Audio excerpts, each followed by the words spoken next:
Audio Jungle. Audio Jungle. యెషయా గ్రంథము 38వ అధ్యాయము మొదటి వచనం నుండి. ఆ దినములలో హిజ్కియాకు మరణకరమైన రోగము కలుగగా ప్రవక్తయు ఆమోజు కుమారుడునైన యెషయా అతని యొద్దకు వచ్చి, నీవు మరణమవుచున్నావు, బ్రతుకవు కనుక నీవు నీ ఇల్లు చక్కబెట్టుకొనుమని యెహోవా సెలవిచ్చుచున్నాడని చెప్పగా, అతడు తన ముఖమును గోడ తట్టు త్రిప్పుకొని, యెహోవా, యథార్థ హృదయుడనై సత్యముతో నీ సన్నిధిని నేనెట్లు నడుచుకుంటునో, నీ దృష్టికి అనుకూలంగా సమస్తమును నేనెట్లు జరిగించితినో కృపతో జ్ఞాపకము చేసుకొనుమని హిజ్కియా కన్నీళ్లు విడుచుచు యెహోవాను ప్రార్థింపగా, యెహోవా వాక్కు యెషయాకు ప్రత్యక్షమై ఈలాగు సెలవిచ్చెను. నీవు తిరిగి హిజ్కియా యొద్దకు పోయి అతనితో ఇట్లనుము, నీ పితరుడైన దావీదునకు దేవుడైన యెహోవా నీకు సెలవిచ్చినదేమనగా, నీవు కన్నీళ్లు విడుచుట చూచితిని, నీ ప్రార్థన నేను అంగీకరించి ఉన్నాను. ఇంకా 15 సంవత్సరముల ఆయుష్యము నీకిచ్చెదను, మరియు ఈ పట్టణమును నేను కాపాడుచు నిన్నును ఈ పట్టణమును అష్షూరు రాజు చేతిలో పడకుండా విడిపించెదను. యెహోవా తాను పలికిన మాట నెరవేర్చిననుటకు ఇది యెహోవా వలన నీకు కలిగిన సూచన. ఆహాజు ఎండ గడియారము మీద సూర్యుని కాంతి చేత దిగిన నీడ మరలా 10 మెట్లు ఎక్కజేసెదను. అప్పుడు సూర్యకాంతి దిగిన మెట్లలో అది 10 మెట్లు మరలా ఎక్కెను.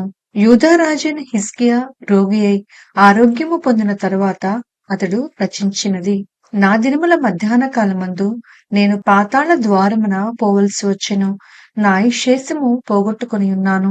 యెహోవాను సజీవుల దేశమున యెహోవాను చూడకపోదును. మృతుల లోక నివాసినై ఇకను మనుషులను కానకపోదునని నేననుకొంటిని. నా నివాసము పెరికివేయబడెను. గొర్రెల కాపరి గుడిసెవలే అది నా యొద్ద నుండి ఎత్తుకొని పోబడెను. నేయివాడు తన పని చుట్టుకొనున్నట్లు నేను నా జీవము ముగించుచున్నాను. ఆయన నన్ను బద్దె నుండి కత్తిరించుచున్నాడు. ఒక దినములోగా నీవు నన్ను సమాప్తి చేయుచున్నావు. ఉదయమగు వరకు ఓర్చుకుంటుని. సింహము ఎముకలను విరుచున్నట్లు నొప్పి చేత నా ఎముకలన్నీ విరువబడెను. ఒక దినములోగానే నీవు నన్ను సమాప్తి చేయుదువు. మంగళకత్తి పిట్టవలెను, ఓదె కోరుకు వలెను నేను కిచకిచలాడితిని, గువ్వవలే మూల్గితిని. ఉన్నత స్థలము తట్టు చూచి నా కన్నులు క్షీణించెను, నాకు శ్రమ కలిగెను. యెహోవా నా కొరకు పూటబడి ఉండుము. నేనేమందును? ఆయన నాకు మాట ఇచ్చెను, ఆయనే నెరవేర్చెను. నాకు కలిగిన వ్యాకులమును బట్టి నా సంవత్సరములన్నీయు నేను మెల్లగా నడుచుకొందును. ప్రభువా, వీటి వలన మనుషులు జీవించుదురు, వీటి వలననే నా ఆత్మ జీవించుచున్నది. నీవు నన్ను బాగు చేయుదువు, నన్ను జీవింపచేయుదువు. మిక్కుటమైన ఆయాసము నాకు నెమ్మది కలుగుటకు కారణమాయెను. నీ ప్రేమ చేత నా ప్రాణమును నాశనమను గోతు నుండి విడిపించితివి. నీ వీపు వెనుకతట్టు నా పాపములన్నీయు నీవు పారవేసితివి. పాతాళమున నీకు స్తుతి కలుగదు, మృతి నీకు కృతజ్ఞతాస్తుతి చెల్లింపదు. సమాధిలోనికి దిగువారు నీ సత్యమును ఆశ్రయించరు. సజీవులు సజీవులే కదా నిన్ను స్తుతించుదురు. ఈ దినమున నేను సజీవుడనై నిన్ను స్తుతించుచున్నాను. తండ్రులు కుమారులకు నీ సత్యమును తెలియజేతురు. యెహోవా నన్ను రక్షించువాడు. మన జీవిత దినములన్నీయు యెహోవా మందిరములో తంతి వాద్యములు వాయింతుము. మరియు యెషయా అంజూరపు పండ్ల ముద్ద తీసుకొని ఆ పుండుకు కట్టవలెను, అప్పుడు అతడు బాగుపడునని చెప్పెను. మరియు హిజ్కియా, నేను యెహోవా మందిరమునకు పోయెదననుటకు గురుతేమని అడిగియుండెను. యెషయా గ్రంథము 39వ అధ్యాయము మొదటి వచనం నుండి. ఆ కాలమందు బబులోను రాజును బలదాను కుమారుడునైన మెరోదగ్బలదాను హిజ్కియా రోగి అయి బాగుపడిన సంగతి విని పత్రికలను కానుకను అతని యొద్దకు పంపగా, హిజ్కియా దూతలు వచ్చిన మాట విని వారిని లోపలికి రప్పించి తన ఇంటనేమి రాజ్యమందేమి కలిగిన సమస్త వస్తువులలో దేనిని మరుగు చేయక తన పదార్థములు గల కొట్టును, వెండి బంగారములను, గంధవర్గములను, పరిమళ తైలమును, ఆయుధశాలను, తన పదార్థములలోనున్న సమస్తమును వారికి చూపించెను. పిమ్మట ప్రవక్త అయిన యెషయా రాజైన హిజ్కియా యొద్దకు వచ్చి, ఆ మనుషులు ఏమనిరి?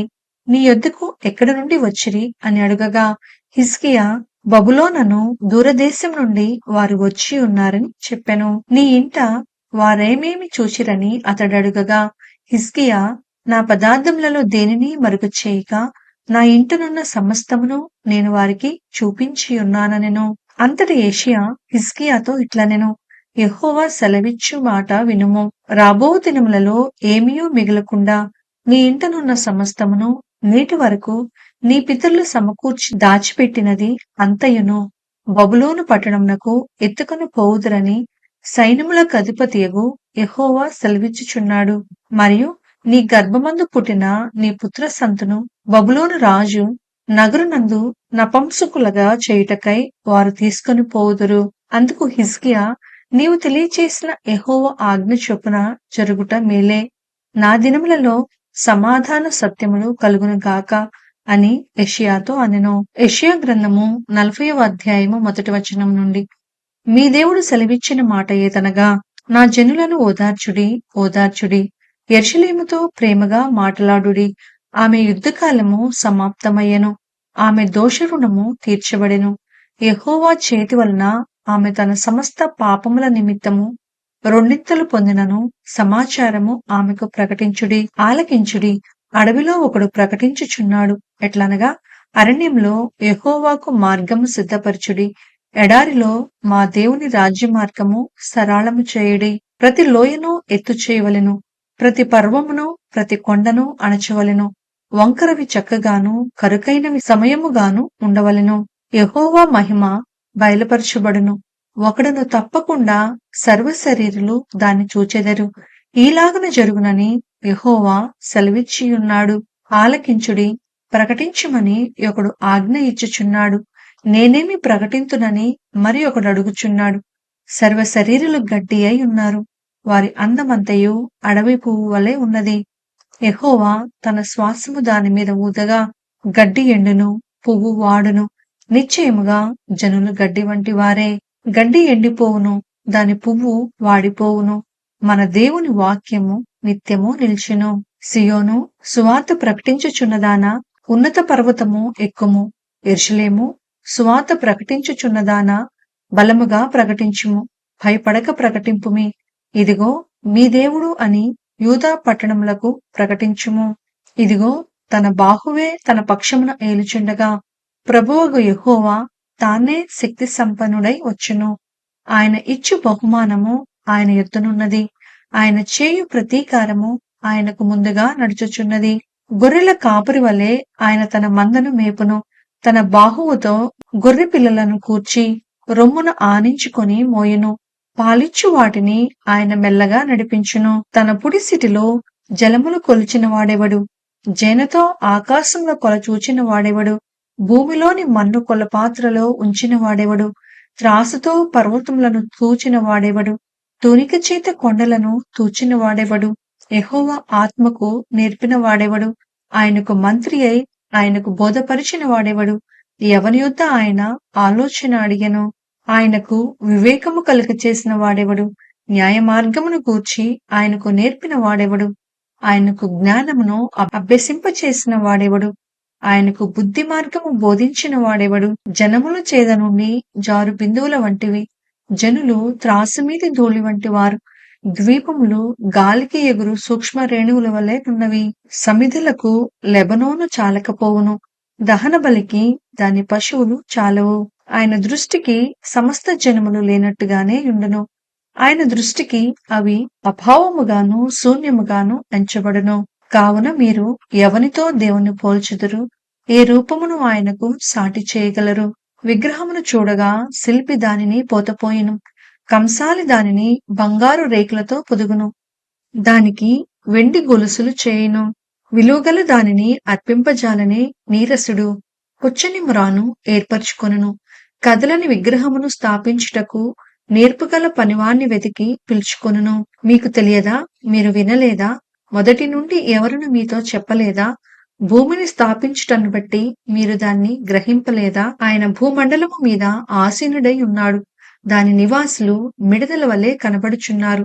ఒకడు తెరను విప్పినట్లు ఆయన ఆకాశ వైశాల్యమును వ్యాపింపచేసెను. ఒకడు గుడారము వేసినట్లు ఆయన దానిని నివాస స్థలముగా ఏర్పరిచెను. రాజులను ఆయన లేవకుండా చేయును. భూమి యొక్క న్యాయాధిపతులను మాయాస్వరూపులుగా చేయును. వారు నాటబడగనే, విత్తబడగనే, వారి మొదలు భూమిలో వేరు తన్నక మునిపే ఆయన వారి మీద ఊదగా వారు వాడిపోవుదురు. సుడిగాలి పొట్టును ఎగరగొట్టునట్లు ఆయన వారిని ఎగరగొట్టును. నీవు ఇతనితో సమానుడువని మీరు నన్నెవనికి సాటి చేయుదురు అని పరిశుద్ధుడు అడుగుచున్నాడు. మీ కన్నులు పైకెత్తి చూడుడి. వీటిని ఎవడు సృజించెను? వీటి లెక్క చొప్పున వీటి సమూహములను బయలుదేరి తీసి వీటన్నిటికిని పేరులు పెట్టి పిలిచివాడే కదా!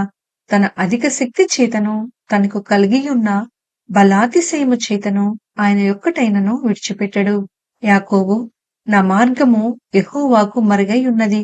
నా న్యాయము నా దేవుని దృష్టికి కనపడలేదు అని నీవేలా అనుచున్నావు? ఇజ్రాయేలు, నీవేలా ఇలాగు చెప్పుచున్నావు? నీకు తెలియలేదా? నీవు వినలేదా? భూదిగంతములను సృజించిన యెహోవా నిత్యుడగు దేవుడు. ఆయన సొమ్మసిల్లడు, అలయుడు. ఆయన జ్ఞానమును శోధించుట అసాధ్యము. సొమ్మసిల్లిన వారికి బలమిచ్చువాడు ఆయనే. శక్తిహీనులకు బలాభివృద్ధి కలుగు చేయువాడు ఆయనే. బాలురు సొమ్మసిల్లుదురు, అలయుదురు.